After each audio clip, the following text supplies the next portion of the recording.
Great to be here, and it's good to have everybody on the line. We're going to welcome Dr. Michael Breus onto the line. If just need to get his video going. So when he starts the video, he'll be live. Hello. Hello. Hello, doctor. Hey, it's great to have you here. Hopefully they got a good look at all the television. You're rarely home. It looks like you're on television more than you're at home. So we're very proud to have you here. This is a great opportunity for BrainTap Nation to learn from one of the leading experts in the field of sleep. We've got some questions for you, but I want to give you enough time to really share what you think is most important. For those people, maybe if you want to give just a little background, hopefully they've read enough about you after our promotion. We have a good number of people, close to 800 people registered, so they'll be coming in. Amazing. So yeah, why don't you share a little bit about your background? What got you into sleep? I mean, of all the different things to get into. So first of all, thank you for having me. And I want to say a big hello to BrainTap Nation. I'm a member. I'm a proud card-carrying member of the BrainTap Nation. I'm using BrainTap myself, and I enjoy it quite a bit. So first of all, thanks for having me, Dr. Patrick. I certainly appreciate that. How did I get into sleep? It was completely serendipitous. I had absolutely no desire or interest to go into sleep until graduate school. So I was in graduate school, and believe it or not, I was interested in sport psychology. So I wanted to make athletes throw balls faster and run fast, do all the great things that athletes do. And the best program was actually at the University of Mississippi Medical Center in Jackson, Mississippi. Now, coincidentally, they also had a sleep program. Their program was unbelievable. I mean, if you were at Harvard or Princeton or Yale, you got right into that program. I was at a top 20 program. I went to the University of Georgia, but it wasn't Yale, right? Mm-hmm. So I figured what I would do is I would get myself accepted into the sleep side of the program and then transfer into the sports psychology side, unbeknownst to the administration, right? Because just because you're not going to let me in doesn't mean that I'm not going to get in. So I decided that that was what I was going to do. Now, the good news for me is I'd been working in the electrophysiology laboratory for my entire graduate school career. So I knew how to, open up and take apart and put back together EEG, EMG, all the different waveforms and things like that. So the sleep equipment was a natural fit for me. Got to tell you something. By day 3, I absolutely fell in love with clinical sleep medicine. And I knew that the sports psychology path was simply not going to be for me. So what ended up happening was, I got to tell you, I help people like this. It's unbelievable. You change somebody's sleep and you change their life. And that's really what was attractive to me about sleep disorders, sleep medicine, things like that, was the speed at which we could help people and the effectiveness of helping people. I mean, it's really amazing that when somebody just changes the way they sleep, it literally affects every single thing that they do. And to be fair, it hasn't let me down as a career. I mean, every single time something crazy happens in the universe, guess what? People aren't sleeping. So, there's lots and lots of patience out there for me, for sure, and lots of opportunity to educate. And that's really what I'm about. So thank you again for having me on your show today. That's great. Well, we have quite a number of people getting on, and our biggest listening every month we actually record who's listening to what on our program, and probably our top 10 is always 5 of them are our sleeping programs. I mean, people are using BrainTap to sleep better, so it's not unusual for us to have so many people sign up for this webinar to learn from you, maybe how they can do it. So let's start. You can start where you want, but I know one question people are going to ask is, what does a sleep doctor do before bed to get ready for sleep? Because they want to know, there's got to be some special formula that you use to get a deep sleep. So let us know.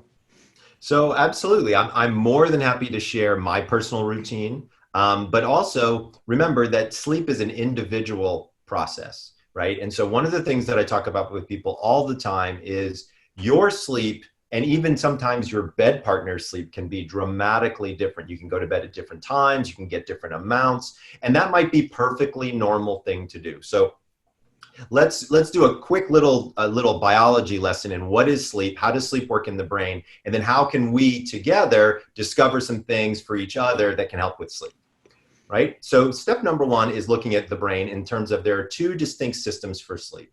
One is your sleep drive, and the other is your sleep rhythm, right? So these are two very different areas in the brain. One makes you feel sleepy. One basically tells your brain it's time for bed. Turns out that both of these have to be in sync, or you end up with a sleep disorder, or what I call disordered sleep, right? And so disordered sleep is not, I don't have apnea, I don't have narcolepsy, I don't have restless legs, but you know what? I go to bed, I wake up, and I don't feel so hot. I want to fix that. That turns out to be the area of expertise that I play in a lot. And fortunately, that's where BrainTap appears to have a tremendous value for so many people. So when you look at disordered sleep, there's a lot of different things to kind of think about, but there's some metrics that I want to give everybody that we can now use in order to actually do something practical right here, right now during the show. So first of all, people need to know that when you fall asleep, you go from wake to stage 1, stage 2, down into stages 3 and 4, back to stage 2, and on into REM sleep. That little maneuver, or those dance moves, if you will, are very specific, and it takes approximately 90 minutes to get through a sleep cycle. In order to know the number of cycles, you count the number of REM periods throughout the night. The average individual has 5 of those REM periods. So the 90 minutes and the 5 turn out to be critical pieces of data, because now I'm going to teach people how to use that information to figure out when to go to bed and when to wake up. So what do? Everybody's got what we call a socially determined wake-up time. What is that? In my house, that's what time my Chihuahua and my French Bulldog, who, yes, sleep in my bed, wake up and need to go out. So if I don't take them out, it's going to be a mess. So I'm up around 6:15 and getting things going around 6:30 for them. Since 6:30 is my socially determined wake-up time, I take 90 minutes, which is an average sleep cycle, multiply it by 5, because that's the average number, and I get 450 minutes. Divided by 60 is 7.5 hours. So I take my 6:30 and I count backwards 7.5 hours, and that becomes my bedtime at 11 o'clock, right? So number 1, 8 hours is a myth. Let me be clear. 8 hours is, the math doesn't even work, right? I mean, look, we just multiplied it out and you don't even get to 8 hours. So number 1, don't be forcing your brain to try to get 8 hours, because 9 times out of 10, it's not going to happen, okay? So that's important fact number 1. Number 2, try the experiment. So I tried it and it failed miserably. I'm going to tell you what happened, right? So I went to bed at 11 and I woke up at 5:30, not 6:30. Second night, went to bed at 11, woke up at 5:30 again. To be clear, I am not a morning person. The only thing I hate more than mornings are actually morning people. They're so damn chipper all the time. It makes me crazy. So I'm not in the mood to be awake at 5:30 in the morning, especially at my house where we're all night owls. So I moved my bedtime later and I went to bed at midnight, and lo and behold, I woke up at 6:30. Hold on a second, sleep doctor guy. You said that sleep cycles were 90 minutes and the average person has 5 of those. That should be 7.5 hours. Midnight to 6:30, that's only 6.5 hours. What's going on with you? My sleep cycles are shorter. Why are my sleep cycles shorter? That's an individual difference for me. So I had to play around with this experiment, but that's the beauty of the experiment, is all of us can play around with the experiment. Pick your wake up time, count backwards by 7.5 hours, and go to bed then. If you can wake up within 5 minutes before your alarm goes off, you figured it out. If you still need an alarm after 5 days, go to bed a half an hour earlier. If you're waking up an hour before, like me, go to bed an hour later. Figure this out, and what you will discover is you will fall asleep more quickly, you will actually have higher quality sleep, and you'll wake up naturally feeling more refreshed. So now so that's what I do to figure out my bedtime. So I figured out I go to bed at midnight, I wake up at 6:30. So now the next question that you asked me is, well, Michael, what do you do before bed? Right? Like, what's your bedtime routine? What should people be thinking about before bed? Okay. So let's talk about that for a second. So I don't believe that sleep is an on-off switch. I think it's more like slowly pulling your foot off the gas and slowly putting your foot on the brake, right? There's a process that has to occur there, and it takes about 20, 25 minutes. You know, people need a little runway, right, to land the plane, if you will, okay? So instead of saying, I'm just gonna sit and watch TV until I'm exhausted and I'm nodding my head and then I'm gonna wander upstairs, what I do is I take that hour before bed and I chop it up into 3 20-minute segments. So 20 minutes for just stuff I got to do, right? So when the kids were going to school, it was getting backpacks together, getting sports equipment, making lunches, things like that, right? To make my mornings easier. Step number 2 is hygiene. take my shower or my bath, get ready for bed, and then 20 minutes for some type of meditation, relaxation, prayer. Brain tapping this is the perfect time to do something like that just before bed. To be fair, don't get one of the wake up programs and listen to it at night, because you will be up. I promise you, I have made that mistake before. You want to really look at the sleep related programs, because again, what this does is it gives you that runway and kind of allows you to get there. So that's kind of my bedtime routine. And my morning routine is a little bit different. So in my morning routine, I do different things. First thing I do is I scoop up the Chihuahua, I grab the French Bulldog, and we head out, right? So number one thing I do is I drink water. I try to drink water and get direct sunlight exposure within 15 minutes of waking up, not caffeine. And I'll explain to you why. So what people don't realize is that in order for the brain to wake up, cortisol and adrenaline lift quite a bit in order to pull the brain out of a state of unconsciousness. Well, if you've already got cortisol and adrenaline running around in that big noggin of yours, adding caffeine to that does almost no good. Because if you compare them, that's like comparing cocaine to weak tea, right? In terms of how powerful these things are. Wait 90 minutes. During that 90-minute period of time, drink some water and get some sunlight.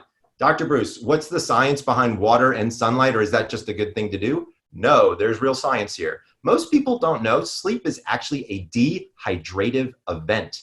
You actually, from your breathing and the humidity in your breath, you actually lose almost a full liter of water every single night, right? So your body wakes up dehydrated. Guess what, guys? Caffeine is a diuretic. It makes you have to pee. So you've got a dehydrated body. Why would you put something in that would cause you to have to become more dehydrated? This is where the water comes in. Water first in. What about the sunlight? Is that just a good thing to do? No, there's science behind it. So when sun hits a particular type of cell in your eye called a melanopsin cell, it actually turns off the melatonin faucet in your brain.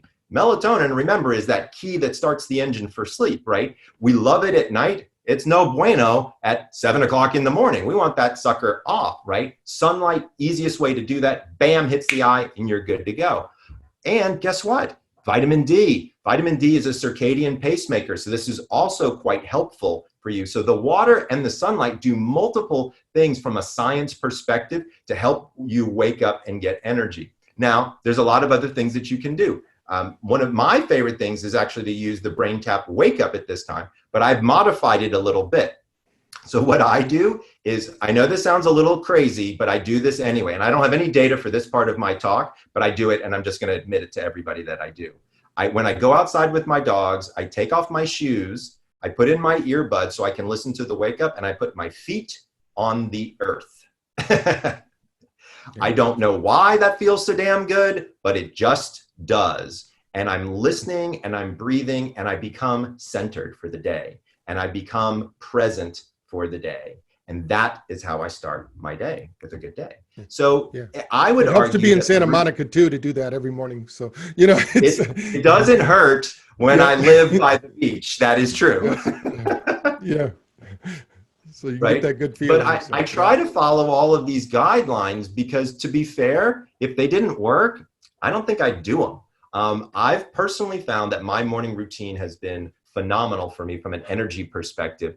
And in fact, in many cases, I don't even drink caffeine because I don't feel the need to do it. I've been getting into this mushroom coffee thing lately, which is kind of interesting. So, yeah, you know, I have not the psychedelic mushroom. mushroom. We've been playing with it here too. Yeah, not the psychedelic ones, but we've had the mushroom. Yeah, my wife's trying to get, because she can't do very well with caffeine.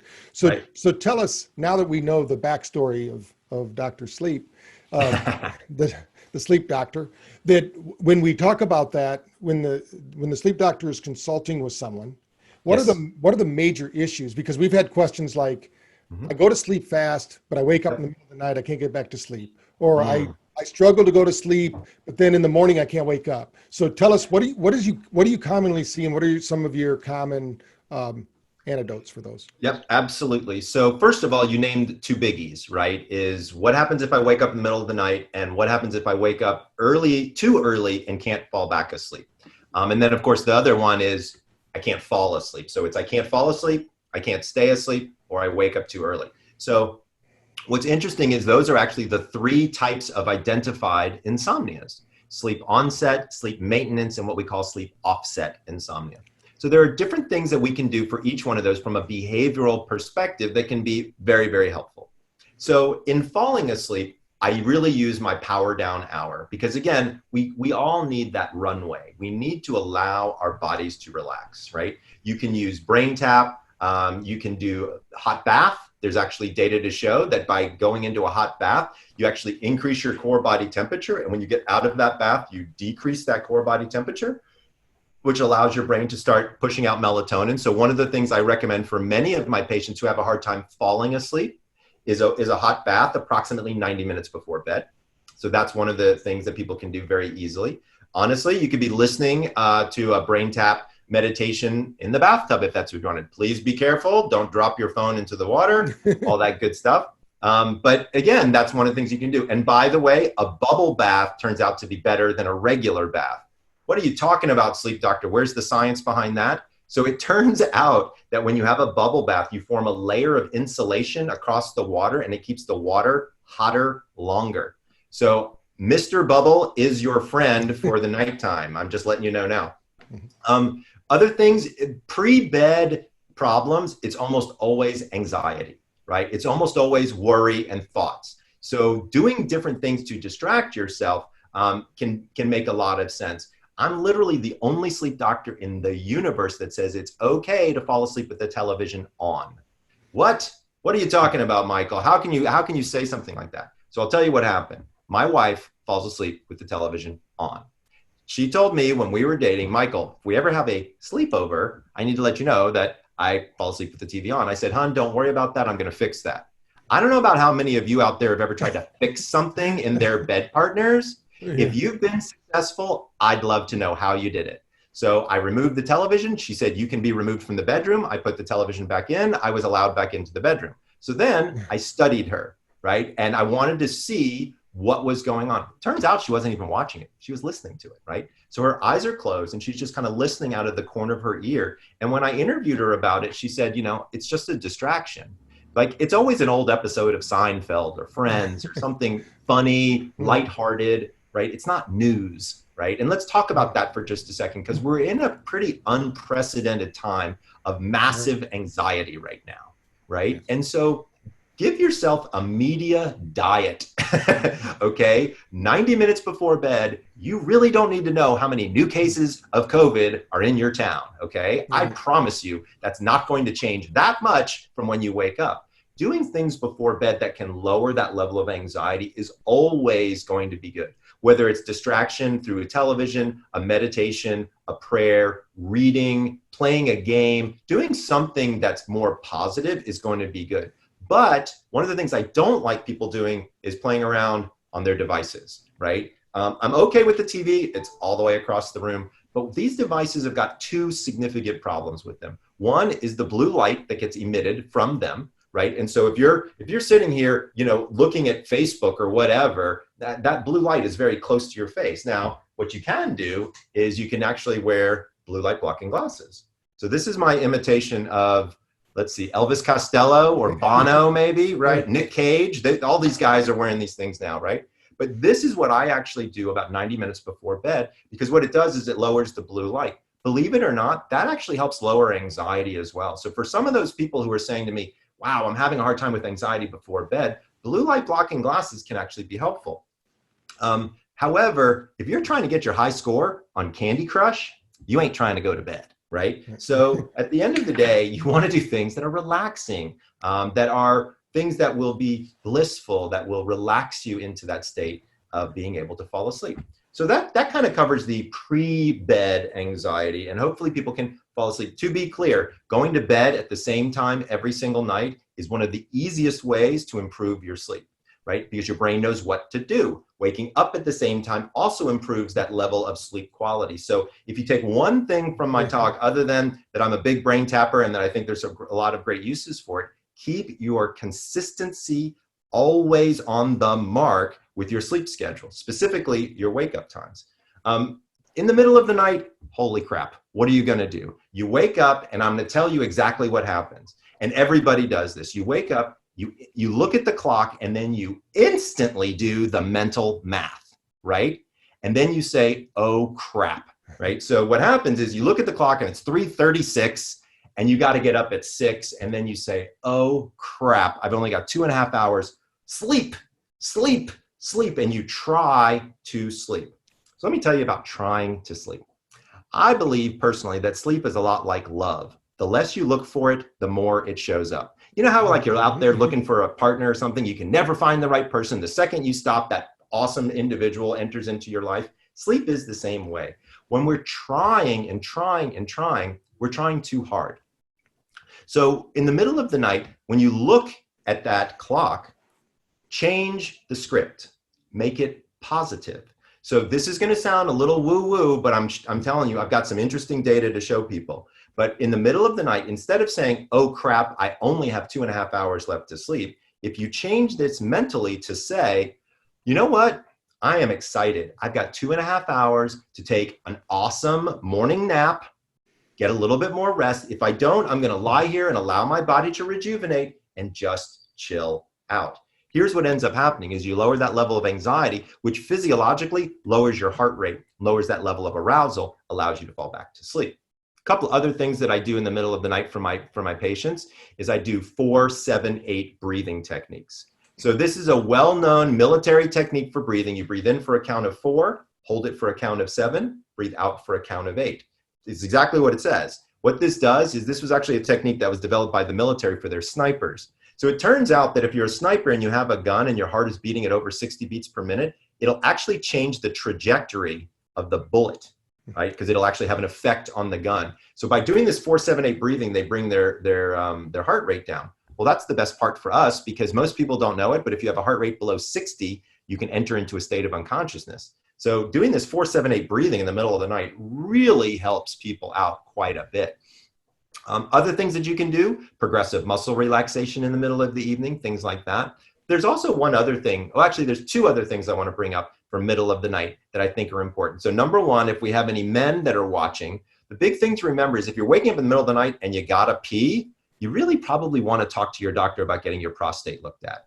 I'm 52 years old. I'm right there. I'm headed that way myself. So, we're all kind of in that boat. We need to think through this as an idea. If you're waking up and you have to go to the bathroom, there's a likelihood that you have an enlarged prostate. It's very good to get that checked out. The sooner, better than the later, okay? So that's number one for just a general health recommendation. The other thing is blood sugar. So this is weird, but I found it works in about 30% of my patients. So what's interesting is somewhere between 2 and 3 o'clock in the morning, sometimes a little later than 3, our core body temperature begins to rise, which makes our sleep threshold a little bit lighter, and our body is looking for glucose. Well, if you don't have a lot of glucose on board, you wake up for an instant or two and then you should go back to sleep. But if you're hungry, you can wake up and end up staying up. So here's my little trick is guava leaf tea. Hold on. I got some right here. Hold on. So there's actually a study on it that looks at, oh, you probably can't see it. Guava leaf tea. It works really, really well. Not guava fruit, not guava juice, but guava leaf tea. Also a teaspoon of honey, believe it or not. Raw honey has been helpful in about 35% of my cases. Not taken in the middle of the night, taken before because it helps their blood sugar stay stable throughout the evening. Sleep offset insomnia, or that waking up 2 hours before I have to actually get up, that's also a mindset, right? And so sometimes you might just be done. By the way, if you wake up within about an hour of when you're normally going to get up, go ahead and get up, all right? Because lying there, all that happens is you'll finally fall asleep after about 25, 30 minutes, and then you'll literally feel like you were asleep for 3 seconds, and then you're gonna wake up and you're not gonna feel very good.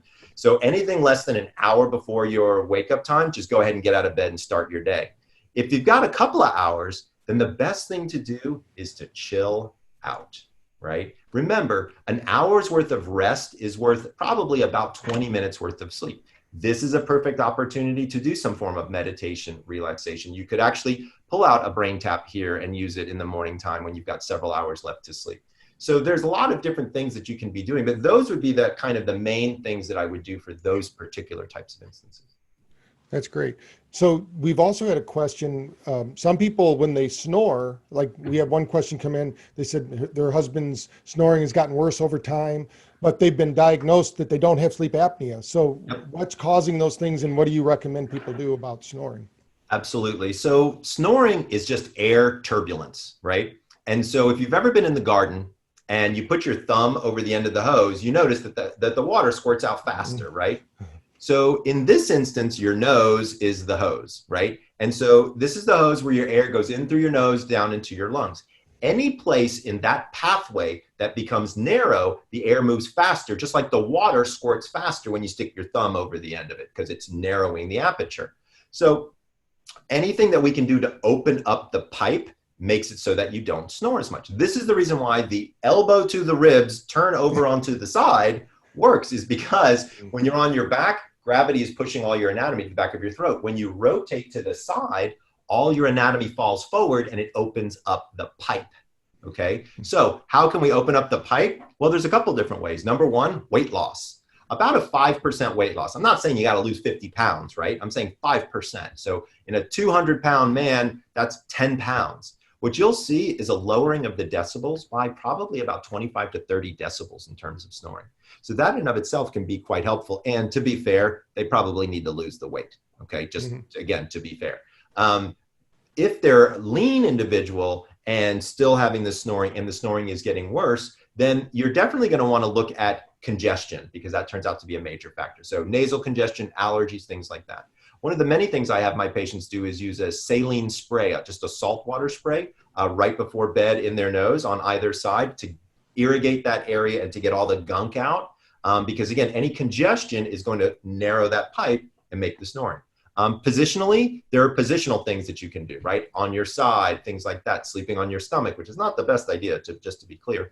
Also, there are dental guards now that can slowly bring your jaw a little bit forward, which again, opens up the back of your throat, lowers that level of snoring.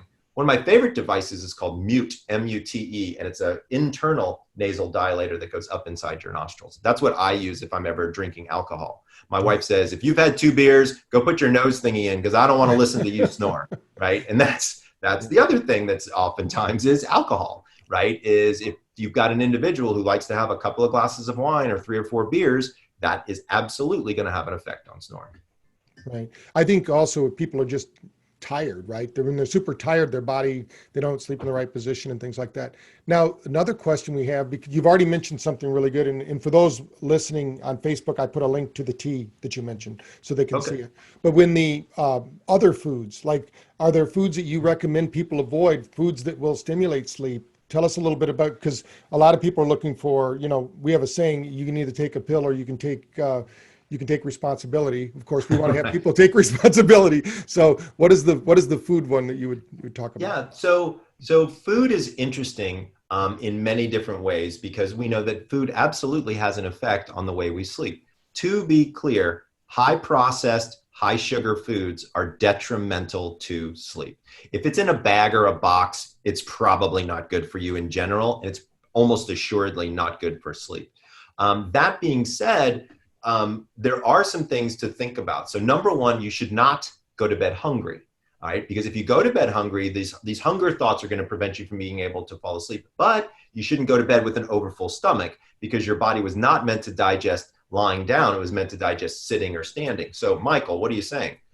About maybe a half an hour to 45 minutes before bed, go ahead and have a 200, 250 calorie snack if you're hungry, right? If you're waking up in the middle of the night, like this teaspoon of honey thing that I was talking about, that could be one of your snacks. What I have people do is you want the snack to be about 75% carbs. Yes, I did say that nasty word, carbs, and about 25% protein. Michael, why would you want to do that? What's the science behind that? The science is simple. Carbohydrates, upon ingestion, raise serotonin. Serotonin is the calming hormone, so it actually helps relax you. This is, by the way, why we call those things comfort foods, right? That's why mac and cheese tastes so damn good, right? Is because it increases that level of serotonin and calms us down. But there are many healthy foods that you can have that can be good. An example is I might have like an apple with some nut butter on it, like almond butter, or, like a natural peanut butter. A bowl of non-sugar cereal would be, with grass-fed milk on 2% fat or something like that. That would be a good snack. So thinking about something small, again, 200, 250 calories before bed can actually work out quite well for you. But there are some things to avoid, right? Obviously, anything that's got caffeine. Now, to be fair, people always ask me about chocolate. My wife told me when we got married, if I ever on any platform tell people that they cannot have chocolate, there will be an immediate divorce in my household. So I had to figure this one out. It turns out the good news is most chocolate doesn't have enough caffeine in it to really make a huge, tremendous difference. But here's the thing. People have different sensitivities to caffeine. I had one patient, if she ate 2 chocolate kisses, she was up all night. I had another one that could eat 6 Hershey bars and go straight to bed. So understand and know what your limits are from a caffeine perspective and a sugar perspective, because that's going to be one of the things that's important to kind of think through that as an idea. Believe it or not, there are now companies that are making sleep-friendly foods and snacks to eat before bed. And we can give people some links to some of those that are kind of fun as well. But that's what I'm thinking about, generally speaking, when I'm thinking about foods. Now, when we look at dinner, we should also look at some form of a sleep-friendly dinner. What is good and sleep-friendly in dinner? Anything high in omegas, right? So tuna, salmon, all the fishes are actually great for sleep. Also, whole vegetables like broccoli, cauliflower, those types of vegetables, zucchini, squash, all of those are very pro-sleep. Interestingly, cheese is not. So specifically, soft cheeses had something called tyrosine in them, which can actually be very alerting. So you want to, again, watch out for some of that stuff and look for what's in the sauces, because sometimes when something's overly spicy, that can cause stomach upset, which can then disrupt your sleep, right? And can cause crazy dreams, which can disrupt your sleep. So thinking through some of those ideas makes a lot of sense. In my second book, The Sleep Doctor's Diet, Lose Weight Through Better Sleep, I actually give you an entire set of recipes that people can look at. That's great. Now, you talked about this at the very beginning in a kind of a little bit different light, but we're getting some questions on what happens if we're only getting 6 or 7 hours sleep. Is that going to hurt long-term health-wise? You kind of went over it, but maybe you can summarize it again for the listeners that weren't on earlier. Absolutely. So look, bottom line, okay, is anything over about 6 hours, you're probably good to go, okay? Now, if you have a medical impairment, well, then you might need more sleep. If you're sick, if you've gotten COVID-19, whatever's going on, you may need more sleep than that, okay? Remember, sleep affects immune function specifically. The number of killer T cells that your body produces is all produced during stage 3-4 sleep. So when you cut out your sleep, you are lowering your ability to fight infection. So you really want to think through this idea of if I only can get 6 hours of sleep. Right now, almost everybody out there can get the sleep that they need because they're not traveling and doing those types of things. But when we get back to the real world, what's the answer to this question? My answer to the question is, how do you feel when you wake up from 6 hours of sleep? If you feel like the first thing you need to do is grab a cup of coffee, then no, you need more sleep, okay? Your body will not lie to you. You know the answer to this question. Now, what's going to happen long term? So you say, okay, I get it, Michael. But what's going to happen to me long term? Well, that's easy. You're going to be more medically frail. You're going to have more depression. You're going to have more anxiety. You're certainly going to gain weight uncontrollably, by the way. Your motivation for exercise will lower significantly. So if you keep on the path of not giving your body what it's asking for, your body's going to react. Here's the big thing that I want people to understand. Sleep is healing, period. Why would you ever want to deprive your body of healing? Like, would you break your arm and then say, you know what? I only want 3/4 of a cast. That's all I want. You know, I only want half of my medication that's going to help me with my pain. Maybe you do, maybe you don't. But you understand what I'm saying here, right? Is you really need to think through what your sleep need is and getting it. Yeah. That kind of gives us our next question, because we're also being asked, people take different sleep medicine. And I know Dr. Oz once said something about we only get like 5 or 6 minutes worth of sleep when we take this, but I don't know how true that is. But what can you tell? They're talking about ambient and different things. What can you tell about the effect on sleep of those? Absolutely. So let's be very, very clear for a moment here. Pharmaceutically induced sleep and natural sleep are 2 different animals. Okay. Also, to be clear, if you are on a prescribed sleep aid, there is nothing wrong with that. That is a decision that you make between you and your doctor, okay? Ambien, if you don't get sleep, and Ambien's the only way that you get sleep, I'd rather you get Ambien-related sleep. let's just be, again, very, very clear about this. I've got patients who've been on Ambien for 15 years when they show up on my doorstep sometimes. So we've also got this lengthened period of time when people are on medications. Now, again, I had a client yesterday and they said to me, Michael, I'm taking Adderall in the morning for my ADD. I'm taking Ambien at night. This is crazy. Get me off of this type of thing. Well, if you're thinking about those types of things, then you have to work with your physician and have a very specific tapering schedule. This is not something that you do cold turkey. Again, are there appropriate times for prescription sleep aids? You bet there are. But I'm going to tell you something. 90% of the people that I come across either want off of those aids because they've been on them for long enough or too long in many cases, or they just really want to get back to their idea of natural sleep. So I don't have a problem with it, but just to be clear, it's a different type of sleep. Okay. We have a question that someone has here. They're talking about narcolepsy. What do you find what do you tell somebody who has narcolepsy, and how is there some kind of help for them? There is, absolutely. So it turns out that narcolepsy is a brain disorder, and it actually is where you get really light, crappy sleep at night, which makes you so tired during the day. We used to think that you get these sleep attacks during the day, but it turns out those sleep attacks are just a buildup of really, tons and tons of sleep deprivation. So and this is going to sound crazy, but what we do for narcoleptics is we actually give them medication to make them sleep. You'd be thinking, that sounds completely paradoxical, right? I mean, narcoleptics are like, falling asleep in their soup type of thing.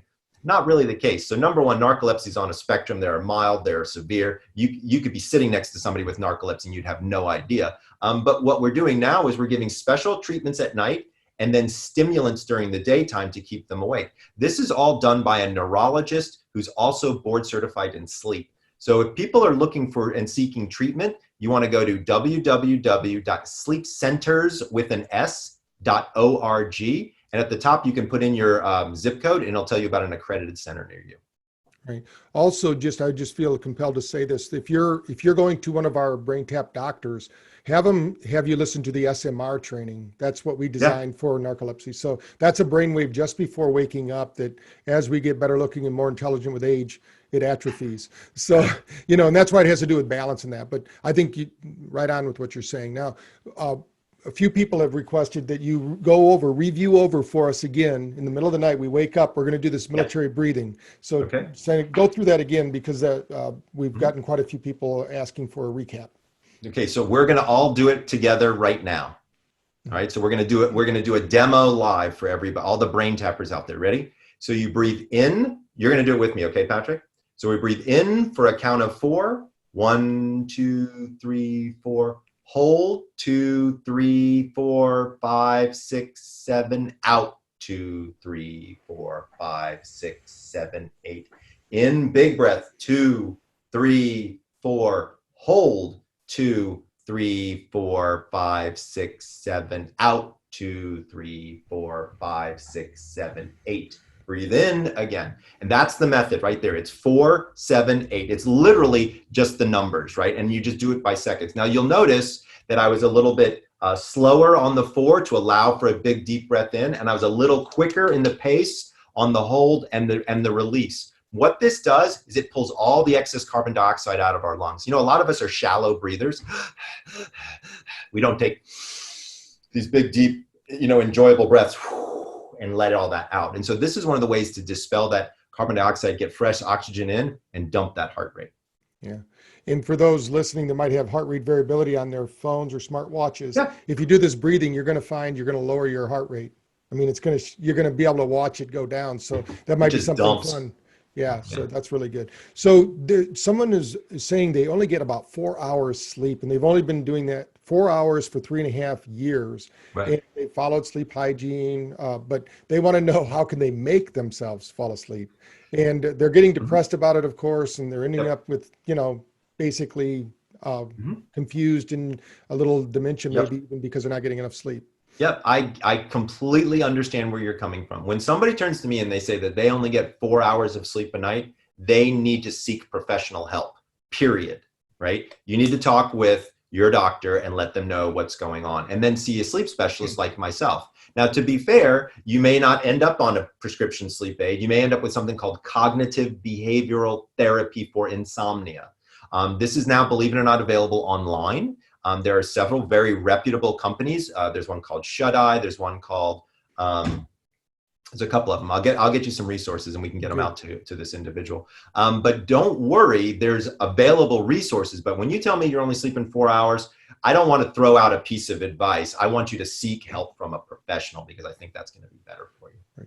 So people are asking also, what do you think about things like amino acids or like GABA, magnesium, valerian? Yeah, tell us a little bit about those natural. Absolutely. So I've actually studied all of them.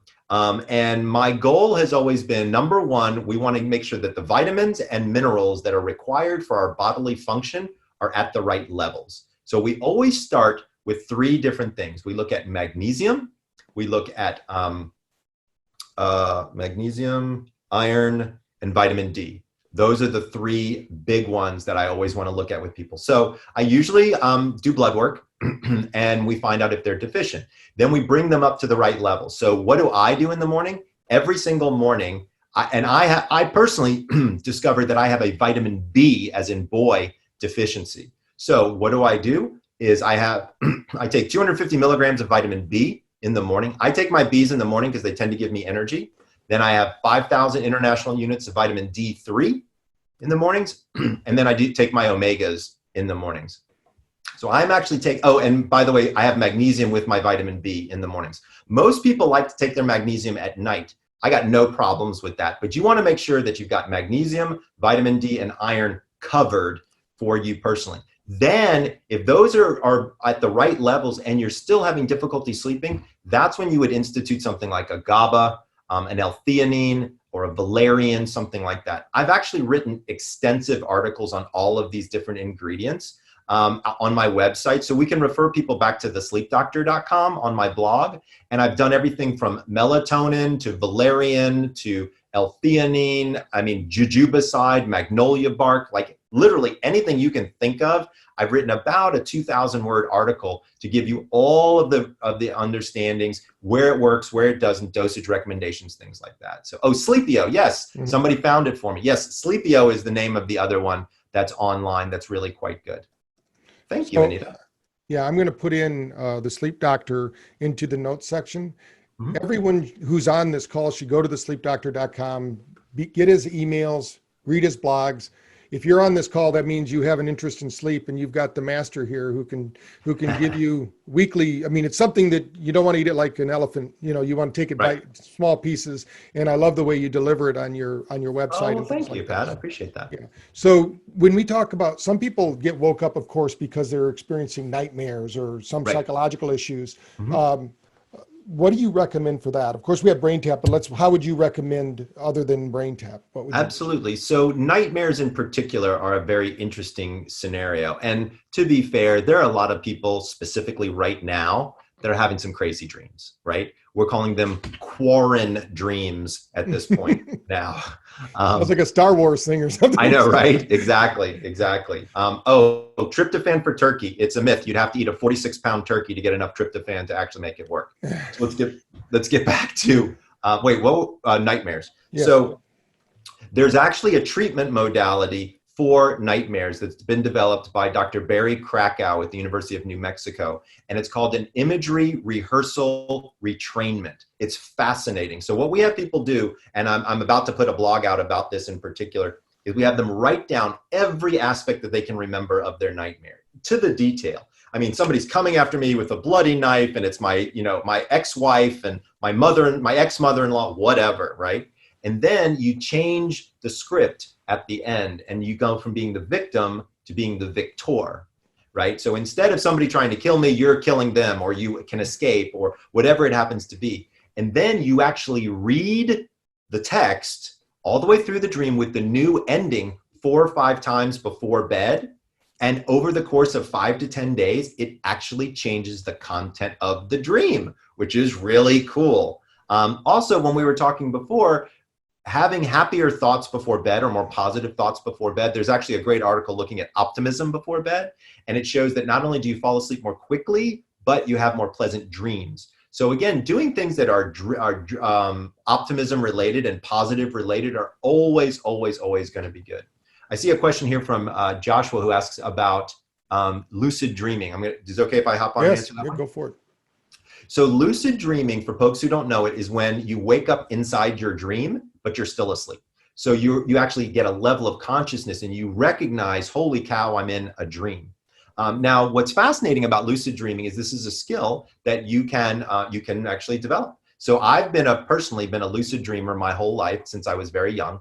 It's not something I've ever been able to turn on or turn off. It just seems to happen every once in a while. The two most popular lucid dreams are flying and becoming intimate with a super duper, very attractive person. So like a supermodel or whatever. Those are the two biggest, the most well-known lucid dreams. It is a skill set. It is something that you can learn to do. Believe it or not, there are online courses and weekend courses in this. My friend, Dr. Stephen LaBerge, is the first person to actually document lucid dreams, and he's the one who puts on the courses. It's pretty funky, but it's a lot of fun. That's great. I'm sure people would love to have an online sleep camp or something where you could take them through some of these things. I know that for those people that were asking about snoring earlier, if you go to thesleepdoctor.com, you'll see you actually can take a quiz on his website. You can take the snoring quiz. So you can probably get your questions answered there. And there's a lot of other resources there. So head on over there after this call and sign up for what he's got going on over there. And you'll get some in-depth information and get some cutting edge information because you're always out there learning, developing. I mean, that's why they keep you on television so much. Yeah. So we have a few minutes left before we end the call today, but what have I not asked you? What would you like to share with BrainTap Nation about yourself or about sleep, about what's going on in the world today? Just it's your time. Absolutely. So first of all, thank you. So first of all, this is arguably one of the most unprecedented, crazy times in our lives. And it's having an effect on everybody and specifically their sleep. There's a lot of reasons why, but I've got some recommendations of things that people can do starting today that can be super helpful with their sleep, right? So it's 5 steps. I'm just going to lay them out there for everybody and you'll figure it out really quick. So step number 1 is to stick to one wake up time. During the day, during the week, during the weekend, always the same. So if you get up at 6:30 like me on the weekend, during the week, you're getting up at 6:30 on the weekends. This keeps your circadian pace going. So stick to one wake up schedule. Step number 2, stop caffeine by 2 p.m. Why? Because it'll have an effect on your ability to fall asleep and the quality of the sleep that you're getting. Step number 2, stop caffeine by 2 p.m. Step number 3 has to do with alcohol. We didn't really talk much about alcohol this time. Alcohol lowers your ability to function from an immune perspective. It also lowers the physical restoration of sleep. Stop alcohol 3 hours before bed. Doesn't mean you can't drink. Drink 1-2 glasses of wine, maybe a third, but that's about as far as you want to go because it's really going to have an effect on your sleep. Wait 3 hours before bed. Step number 4, exercise every single day. It's the easiest way to improve the quality of your sleep, but you don't want to exercise too close to bedtime. So step number 4 is to stop exercise within 4 hours of lights out.